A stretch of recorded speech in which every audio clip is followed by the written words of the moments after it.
menganggap apa yang dilakukan oleh pelaku ke dia sebagai korban itu kayak sesuatu yang biasa. Kenapa? Karena itu sudah berulang.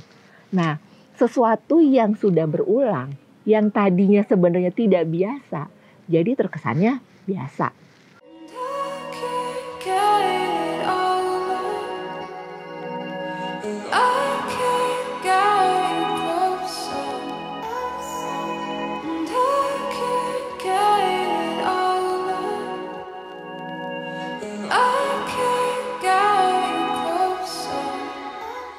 Halo, ketemu lagi bersama saya, Madam Ara, di Sharing Session. Untuk episode Sharing Session kali ini, saya lagi ada di Ulin Ulin Coffee Park, tepatnya di Jalan Dr. Semeru, Bogor. Jadi ini ada outdoor, ada indoornya, dan mumpung udaranya lagi cerah, makanya saya pakai yang di outdoornya. Buat tema kali ini, saya mau bahas tentang KDRT. Sebenarnya sih udah lama kali ya kalau KDRT itu terjadi. Cuman memang undercover gitu. Maksudnya tidak banyak terblow up. Tidak banyak yang muncul. Nah, karena beberapa waktu lalu tuh sempat heboh yang artis. Jadinya mulailah gitu marak lagi. Di sini saya lebih ke ngebahas gini. Kan namanya KDRT itu sebenarnya sesuatu yang dilakukan yang ya sama sekali nggak boleh sebenarnya gitu ya. Karena KDRT itu sebenarnya gini, bukan hanya secara fisik, tapi juga verbal, itu juga termasuk KDRT.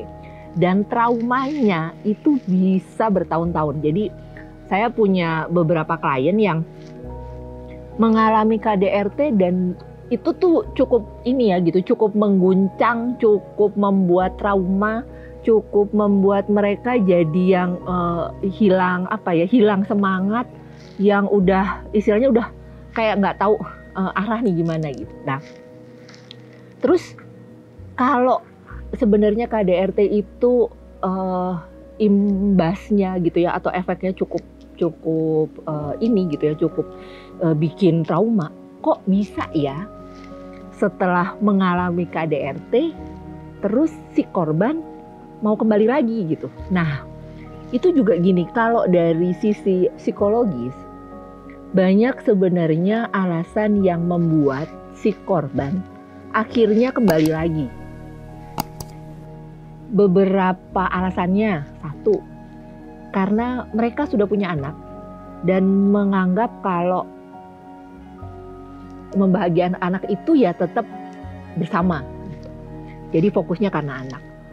Terus karena rasa sayang, rasa cinta yang masih ada ke pasangan atau ke pelaku KDRT itu. Jadi nggak bisa dipungkiri kalau memang ya benar, memang kalau namanya cinta itu buta gitu. Itu. Terus alasan lain lagi yang bisa terjadi nih, kenapa balik lagi, karena menganggap apa yang dilakukan oleh pelaku ke dia sebagai korban itu kayak sesuatu yang biasa. Kenapa? Karena itu sudah berulang. Nah, sesuatu yang sudah berulang, yang tadinya sebenarnya tidak biasa, jadi terkesannya biasa. Sebenarnya fase kekerasan itu, KDRT itu ada 3 fase. Yang pertama itu fase ambang kemarahan. Jadi dua belah pihak nih ada perseteruan atau ada perdebatan yang mengakibatkan rumah tangga mereka tidak baik-baik aja gitu. Jadi mulai nih adu mulut gitu ya, mulai marah nih gitu ya, mulai. Terus ada lagi fase yang kedua di mana fase ketegangan, muncul ketegangan. Nah, di situ mulai deh main tangan, kasar secara verbal gitu ya, yang membuat sebenarnya salah satu pihak menjadi korban. Kenapa? Karena ya tadi udah main tangan nih gitu, judulnya udah main fisik nih gitu, nggak cuman sekedar kata-kata yang keluar. Yang ketiga, fase memaafkan. Nah, di sini si pelaku berusaha untuk minta maaf, berusaha untuk ngebaikin korbannya, ngebaikin pasangan yang menjadi korban. Nah, di sini deh masuk. Dia bisa meyakinkan pasangannya yang menjadi korban ini kalau dia menyesal, dia nggak melakukan lagi, dia sungguh-sungguh di luar kesadaran gitu ya, di luar ininya dia gitu. Jadi dia benar-benar minta maaf. Nah, di sini nih perasaan nih yang muncul, yang bikin jadinya terperdaya lagi gitu. Yang si korban ini menganggap kalau kejadian itu, apa yang dilakukan oleh pasangannya itu bisa dimaafkan, bisa yang mereka menjadi baik-baik saja gitu. Nah, sebenarnya sih nggak ada yang nggak mungkin.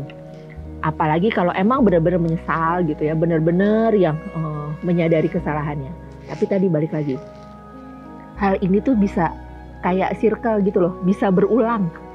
Karena si menjadi korban itu membiarkan pelaku melakukan lagi. Kenapa bisa melakukan lagi? Karena tadi dia menganggap apa yang dilakukan itu sesuatu yang wajar. Dia lebih menyayangi pasangannya, lebih menyayangi orang lain dibanding diri dia sendiri. Jadi kayak yang bukan karena dia nggak pede ya, tapi karena dia menganggap apa yang dilakukan pasangannya itu ke dia itu wajar gitu. Jadi dia terima aja. Nah, itu yang bahaya. Jadi jangan sampai hal-hal KDRT itu terjadi lagi. Kenapa? Karena salah satu pihak atau si korban ini mengizinkan. Gimana bisa mengizinkan? Karena ya tadi, dia sendiri menganggap hal yang dilakukan oleh pasangan itu wajar gitu. Dan si pelaku karena sudah terbiasa, karena sudah menganggap itu sesuatu yang tadi ya gitu, yang spontan gitu, dia emosian, dia kasar gitu, itu kan karakter ya, itu habit. Nah, anggapnya juga tadi gitu, biasa aja dilakukan gitu. Jadi saran saya buat kamu yang sebenarnya menjadi korban, jangan ini gitu, jangan ngalah atau jangan terima aja, karena itu sesuatu yang gimana ya, kan itu tidak menyenangkan ya gitu, itu tidak bikin dirimu happy. Jadi usahakan lebih berani untuk terbuka, lebih berani untuk cerita, dan pegang prinsip sini tuh maksudnya ya tadi loh gitu, kamu itu cukup berharga, kamu itu cukup layak untuk mendapat perlakuan yang sebagaimana mestinya gitu, yang nggak pakai kekerasan maksudnya gitu. Jadi semoga buat kamu yang sedang mengalami dan nggak berani untuk terbuka, coba yuk lebih sayang sama dirimu sendiri sebelum sayang sama orang lain. Karena saat kamu sudah sayang sama diri kamu sendiri, orang lain pun juga bisa sayang sama kamu sebagaimana kamu menyayangi diri kamu sendiri gitu. Oke, demikian untuk sharing session kali ini. Jangan lupa untuk subscribe, like, dan tinggalkan komen. Terima kasih.